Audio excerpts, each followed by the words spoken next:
ગુજરાતી. અરે હા, હું એક ગુજરાતી છું. ફક્ર છે મને મારા ગુજરાતી હોવા પર. ફક્ર છે મને મારા ગુજરાતી હોવા પર. સાહેબ, અમે ગર્વથી ગુજરાતી, અમે હરખથી ગુજરાતી. વર્લ્ડમાં જો સૌથી મીઠી કોઈ ભાષા છે ને તો એ મારી ગુજરાતી. ઇંગ્લિશ આવડે કે ના આવડે, ઇંગ્લિશ આવડે કે ના આવડે, પણ અમે ગુજરાતી ઇંગ્લિશને પણ ગુજરાતીમાં બોલીએ છીએ. અમે ટણીથી નહીં, અમે ટસનથી ગુજરાતી.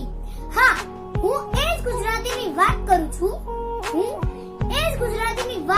છું. જે પોતાની મીઠી વાણીથી વિદેશીઓની આંખો પણ ભીંજવી દે છે. અને હા, જ્યારે ગુજરાતીની વાત ચાલતી હોય ને ત્યારે એક વાત તો કહેવી જ પડે, જ્યાં જ્યાં વસે ગુજરાતી ત્યાં ત્યાં સદા કાલ ગુજરાત. કોટી કોટી વંદન છે મારી માતૃભાષાને. જય જય કરવી ગુજરાત.